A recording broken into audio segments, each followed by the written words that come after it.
नमस्कार दोस्तों, मैं राम केवल सर पैरामाउंट एकेडमी चैनल में आप सबका हार्दिक स्वागत करता हूं और अपने परमपिता परमेश्वर से प्रार्थना करता हूं कि आप लोग जहां कहीं भी होंगे सही सलामत से होंगे। दोस्तों, आज हमारा इतिहास का यह तीसरा वीडियो है।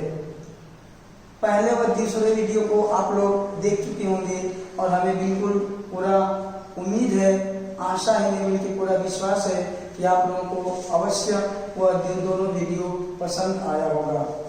दूसरे वीडियो में आप लोग पढ़े थे इतिहास से संबंधित प्रमुख शब्दावली, इतिहास से संबंधित शब्दावली के साथ साथ प्रमुख संवाद, इन सब चीजों को पढ़े हम लोग। लेकिन आज हम लोग तीसरे वीडियो के अंतर्गत जो हमारा चैप्टर 3 है, इसमें हम लोग पढ़ेंगे प्राचीन इतिहास को जानने के स्रोत। प्राचीन इतिहास को जानने के कौन कौन से स्रोत हैं, कौन कौन से साधन हैं जिनके द्वारा हमें प्राचीन इतिहास के बारे में जानकारी मिलती है। तो प्राचीन इतिहास को जानने के 3 स्रोत हैं। पहला है पुरातात्विक स्रोत।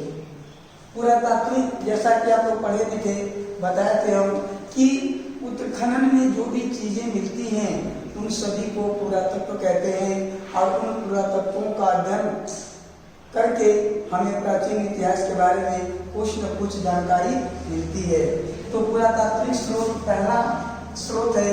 इसके अंतर्गत औजार आते हैं मूर्तियां, चित्रकला, स्मारक, भवन, सिक्के, जिसे मुद्राएं भी कहते हैं, अभिलेख, ये पुरातात्विक स्रोत हैं।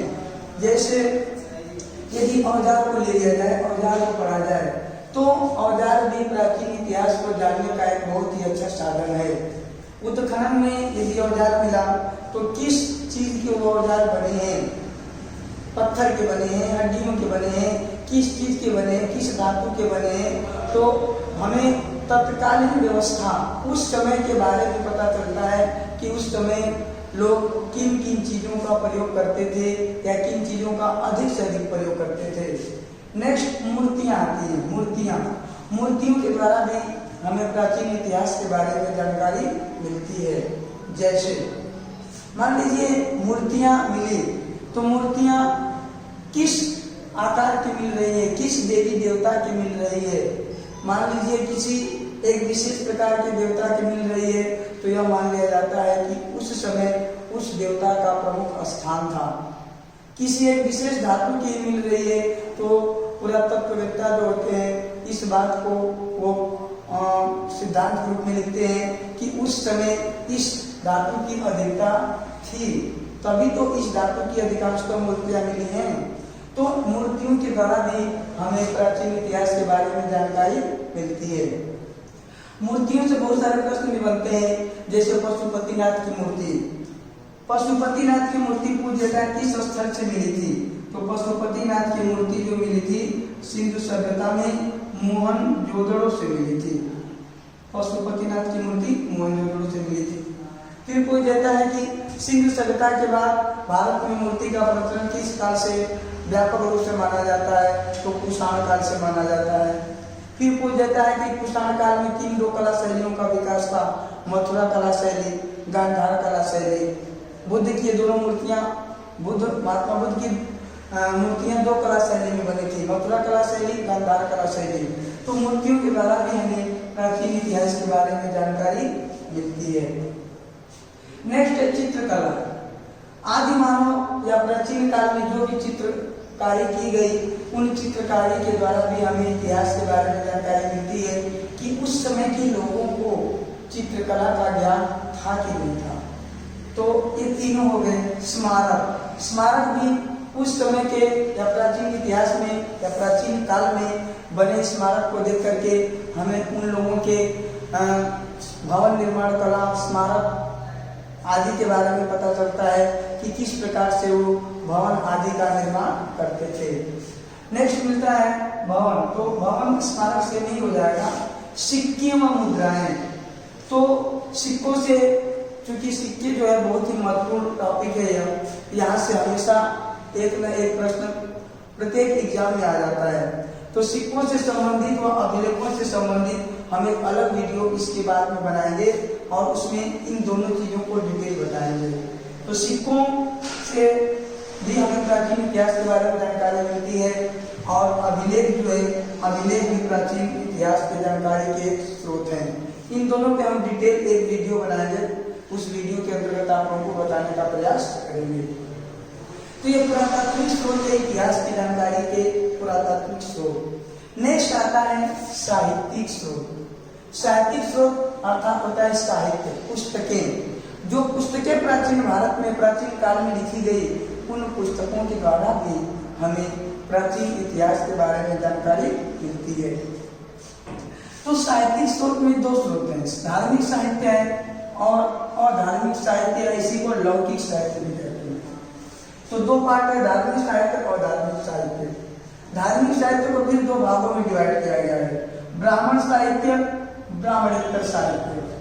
ब्राह्मण साहित्य का मतलब यह है ऐसे साहित्य, ऐसे पुस्तकें, ऐसे धर्म ग्रंथ जो हिंदू धर्म से संबंधित हैं, उनको ब्राह्मण साहित्य कहा जाता है।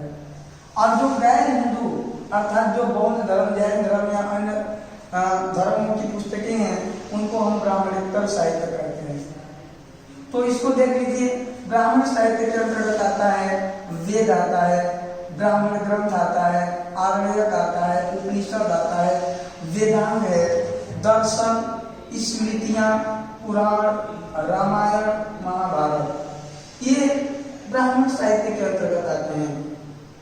अब वेद जो है, ब्राह्मण ग्रंथ, आरण्यक, उपनिषद, इन सब चीजों से संबंधित सबको हम अलग से वीडियो में, अभी नेक्स्ट वीडियो में आप लोगों को स्पष्ट बताएंगे। अभी इस टाइप के माध्यम से आप लोगों को बस यह बताया जा रहा है कि प्राचीन इतिहास को जानने के स्रोत कौन कौन से हैं। तो आप पहला स्रोत पढ़े पुरातात्विक स्रोत, जिसमें आप औजार, मूर्तियां, चित्रकला, स्मारक, भवन, सिक्के, मुद्राएं, अभिलेख, इसके बारे में पढ़े। और दूसरा था साहित्यिक स्रोत, जिसमें दो पार्ट थे, धार्मिक साहित्य और धार्मिक को फिर दो भागों में डिवाइड किया गया था, ब्राह्मण साहित्य, ब्राह्मणेतर साहित्य। तो ब्राह्मण साहित्य के अंतर्गत ये सब आते हैं, वेद जिनकी संख्या 4 है, ब्राह्मण ग्रंथ, हर एक वेद का अपना अलग ब्राह्मण ग्रंथ होता है, आरण्यक, हर एक वेद का अपना अलग आरण्यक होता है, उपनिषद, उपनिषदों की संख्या तो 108 है, लेकिन हर एक वेद का अपना उपनिषद भी होता है। तो ये भी प्राचीन इतिहास के जानकारी के स्रोत हैं। इनसे हमें तत्कालीन भारत की सामाजिक, आर्थिक, राजनीतिक, धार्मिक विशेषताओं के बारे में पता चलता है। तो ये सभी प्राचीन इतिहास की जानकारी के स्रोत हैं जो ब्राह्मण साहित्य के अंतर्गत आते हैं। नेक्स्ट है ब्राह्मणेतर साहित्य। तो अभी हम बताए थे कि ऐसे साहित्य जो हिंदू धर्म से अलग है, हिंदू धर्म से जो बिलोंग नहीं करते हैं, संबंध नहीं रखते हैं, वो ब्राह्मणेतर साहित्य कहते हैं। जैसे जातक कथाएं, जातक कथाएं में महात्मा बुद्ध के पूर्व जन्मों की कहानियों का उल्लेख मिलता है। त्रिपिटक, त्रिपिटक भी बौद्ध धर्म से संबंधित है और इसमें 3 पिटक मिलते हैं। इसमें सुत्त पिटक है, सुत्त पिटक, विनय पिटक, अभिधम्म पिटक, तीनों को सामूहिक रूप से हम त्रिपिटक कहते हैं। नेक्स्ट है अम्बुत्तर निकाय। ये सभी तीनों पुस्तकें बौद्ध धर्म से संबंधित हैं, तो ये ब्राह्मणेतर साहित्य कहलाते हैं, बौद्ध धर्म से संबंधित हैं। नेक्स्ट है आगम।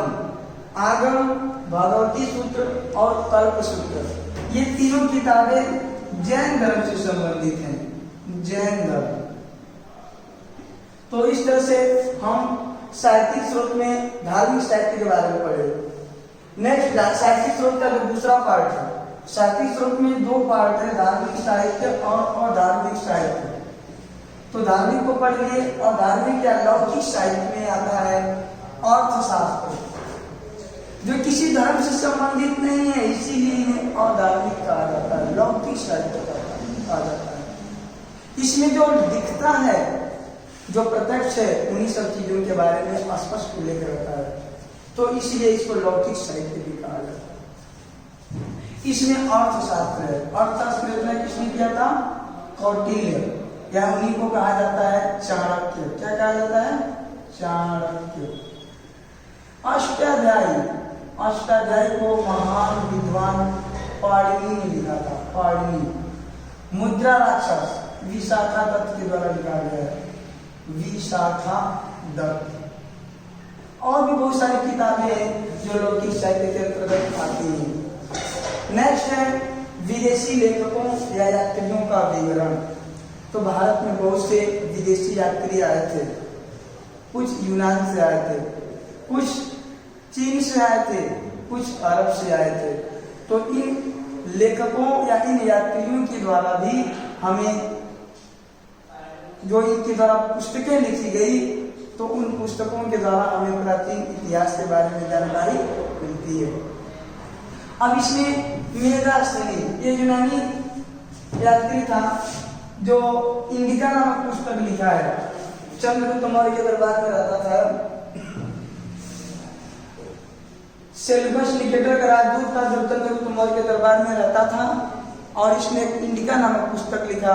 तो उस इंडिका के द्वारा भी हमें प्राचीन भारत या यूं कहिए कि मौर्य काल के बारे में जानकारी मिलती है। नेक्स्ट है फाहयान। फाहयान एक चीनी यात्री था, यह चीन से आया था, यह यूनान से आया था, यूनान। ये वेनसन भी चीनी यात्री था। तो फाहयान चंद्रगुप्त द्वितीय के समय में भारत आया था और उसने एक किताब लिखा जिसका नाम है फू को की। ध्यान दीजिएगा, फू को की। और इस फू को की नामक पुस्तक से हमें तत्कालीन भारत के बारे में जानकारी मिलती है। नेक्स्ट है वेनसन, ये भी चीनी यात्री था जो हर्षवर्धन के समय में आया था। तो इसने एक किताब लिखी सी यू की। इस सी यू की से भी हमें तत्कालीन भारत या यूं कहिए कि हर्षवर्धन के समय के बारे में जानकारी मिलती है कि उस समय सामाजिक, आर्थिक, राजनीतिक दशा का क्या विवरण पूरा स्पष्ट उससे पता चलता है। नेक्स्ट है अल-बरूनी। यह महमूद गजनवी के साथ 1018-19 के आसपास भारत आया था और इसने किताब लिखा जिसे कहा जाता है तहकीक-ए-हिंद या किताबुल हिंद। तो इस पुस्तक से भी हमें मध्यकालीन भारत के बारे में जानकारी मिलती है। तो ये थे आज अभी हम लोग पढ़ रहे थे प्राचीन भारत को जानने के स्रोत, कौन कौन से स्रोत हैं। नेक्स्ट में अब हम इसके आगे पढ़ेंगे। इसमें थोड़ा सा डिटेल जो है सिक्कों के बारे में बताए थे जो यहाँ से प्रश्न आ जाते हैं, और अभिलेखों को। तो सिक्कों और अभिलेखों से संबंधित बातों को अभी हम बताएंगे, ध्यान से देखिएगा।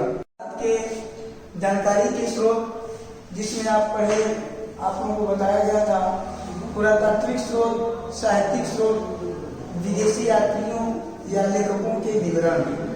लेकिन बताया था पुरातात्विक के अंतर्गत सिक्के व अभिलेख।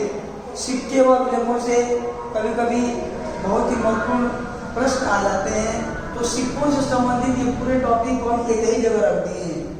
आप लोगों को कहीं भी इधर उधर जाने की जरूरत ही नहीं पड़ेगी।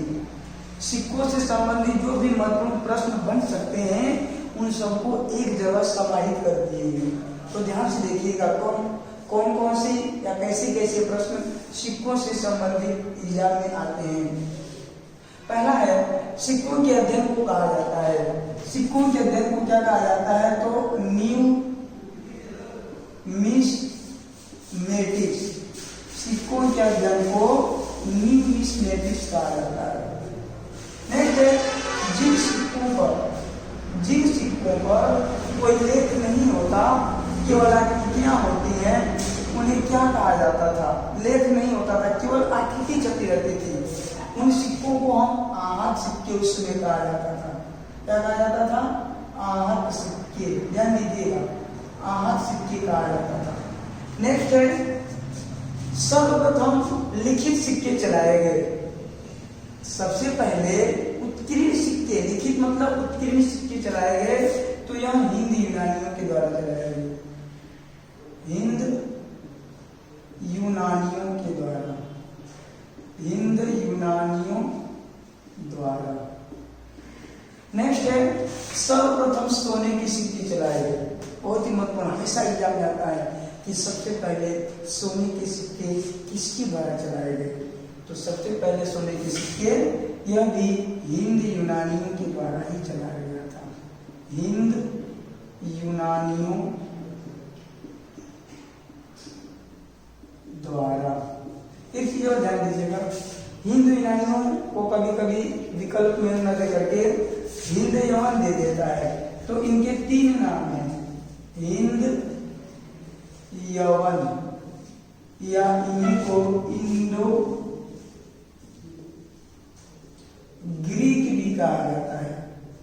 तो इनके 3 नाम हैं हिंद यूनानियों के, हिंद यूनानी, हिंद यवन, इंडो ग्रीक। हिंद यूनानी ही सबसे पहले लिखित सिक्के चलाए, हिंद यूनानी ही सबसे पहले सोने के सिक्के चलाए। लेकिन थोड़ा सा घुमा कर कभी कभी पूछ देता है कि शुद्ध सोने के सिक्के सर्वप्रथम किसके द्वारा चलाए गए। तो शुद्ध सोने के सिक्के कुषाण शासकों के द्वारा चलाए गए, कुषाण शासकों द्वारा। कुषाण वंश के जो शासक थे उन लोगों ने शुद्ध सोने के सिक्के चलाए।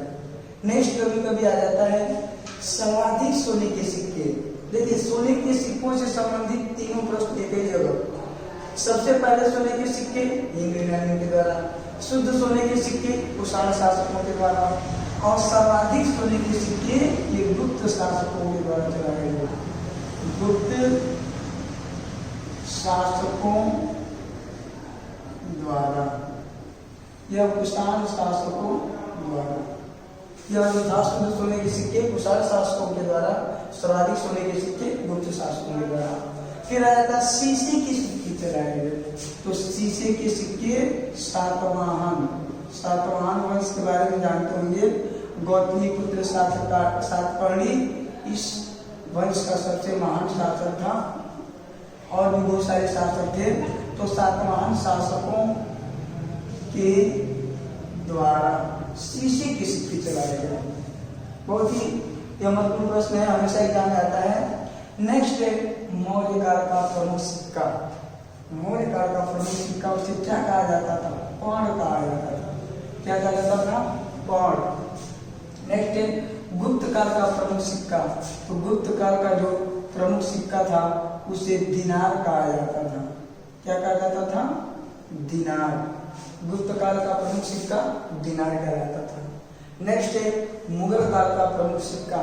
तो मुगल काल के प्रमुख सिक्कों को हम कहते थे, मुगल काल का प्रमुख सिक्का जो था मुहर कहलाता था, मुहर। नेक्स्ट है चांदी का टंका नामक सिक्का चलाया गया, चांदी का टंका। लेकिन इसके ऊपर थोड़ा सा एक और क्वेश्चन आ जाता है, ध्यान रखिए, पूछ देता है लक्ष्मी की आकृति का सिक्का किसके द्वारा चलाया गया? लक्ष्मी की आकृति, लक्ष्मी की आकृति का सिक्का चलाया था, लक्ष्मी की आकृति का सिक्का मोहम्मद गौरी द्वारा, मोहम्मद गौरी। नेक्स्ट है ये चांदी का टंका नामक सिक्का चलाया गया। तो चांदी का टंका नामक सिक्का इल्तुतमिश, इल्तुतमिश ने चलाया था चांदी का टंका। तांबे का सिक्का, तांबे का सिक्का चलाया था, लेकिन उसका नाम था जीतल। ध्यान दीजिएगा, तो पूछ देता है कि चांदी का जो सिक्का था उसका क्या नाम था? टंका। तांबे का जो सिक्का था उसका क्या नाम था? जीतल। तो तांबे का जीतल नामक सिक्का जो चलाया गया था यह भी इल्तुतमिश के द्वारा चलाया गया था, इल्तुतमिश। नेक्स्ट है सांकेतिक मुद्रा का प्रचलन। सांकेतिक मुद्रा का प्रचलन किसने किया था? सांकेतिक मुद्रा का प्रचलन एक तुगलक वंश का एक शासक था जिसका नाम था मोहम्मद बिन तुगलक। मोहम्मद बिन तुगलक ने सांकेतिक मुद्रा का प्रचलन किया, अर्थात चांदी के सिक्कों के बराबर इसमें तांबे के सिक्कों को संकेत के रूप में माना कि जो वैल्यू चांदी के सिक्कों की है वही वैल्यू तांबे के सिक्कों की भी होगी। सांकेतिक मुद्रा का प्रचलन किया था मोहम्मद बिन तुगलक। शाहरुख व बाबरी नामक सिक्का चलाया गया था, किसके द्वारा? बाबर के द्वारा, बाबर के द्वारा चलाया गया था शाहरुख व बाबरी नामक सिक्का। नेक्स्ट है रुपया नामक सिक्का चलाया गया। तो रुपया नामक सिक्का जो चलाया गया था शेर शाह सूरी के द्वारा, शेर शाह सूरी, रुपया नामक सिक्का। और आज रुपया ही हमारे देश की राष्ट्रीय मुद्रा का नाम है, रुपया। तो शेर शाह सूरी के बारे में सभी लोग जानते हैं, बहुत ही महान शासक था शेर शाह सूरी, जो सूर्यवंश का संस्थापक था। भारत की सबसे लंबी सड़क शेर शाह सूरी मार्ग, जिसे हम जीटी रोड या ग्रैंड ट्रंक रोड भी कहते हैं, उसने बनाया था। नेक्स्ट है इलाही सिक्का चलाया गया। तो इलाही सिक्का अकबर के द्वारा चलाया गया था। अकबर ने एक नया धर्म चलाया था, दीन ए इलाही, और उसी दीन ए इलाही के नाम पर इसने एक नया सिक्का चलाया जिसे इलाही सिक्का कहा जाता था। नेक्स्ट है आना नामक सिक्का चलाया गया। आना, जैसे हम लोग एक आना दो आना का नाम सुने हैं, चार आना देखे भी है, चार आना आठ आना। तो आना नामक सिक्का जो था वह किसके द्वारा चलाया गया था? शाहजहां के द्वारा। आना नामक सिक्का शाहजहां के द्वारा चलाया गया था। नेक्स्ट है वर्तमान रुपए का संकेत किसने बनाया है? किसने बनाया है? वर्तमान जो भारत का मुद्रा का संकेत है और रुपए का किसने बनाया है? तो दक्षिण भारत के एक बहुत ही महान इंजीनियर, उनको उदित कुमार कहा जाता है, उदित कुमार। तो इन्होंने इस संकेत को दिया है। ये सिक्कों से संबंधित महत्वपूर्ण तथ्य थे जो आप लोगों के सामने हम एक ही जगह समाहित संकलित कर दिए हैं, ताकि आप लोगों को इधर उधर जाने की जरूरत न हो। तो हमें आशा नहीं बल्कि पूरा विश्वास है कि पिछले दो वीडियो की तरह आज का यह तीसरा वीडियो भी आप लोगों को बहुत अच्छा लगेगा। और अंत में हमें कहना चाहेंगे कि यदि हमारा पढ़ाया गया वीडियो अच्छा लगे तो इसे जरूर सब्सक्राइब करें, अधिक से अधिक शेयर करें, लाइक और कमेंट करें। और जाते जाते यही कहना चाहेंगे कि आप लोग जहाँ भी रहें सही सलामत रहें। परमपिता परमेश्वर से हम प्रार्थना करेंगे कि वो आप लोगों को, आपके पूरे परिवार को सही सलामत से रखें। धन्यवाद।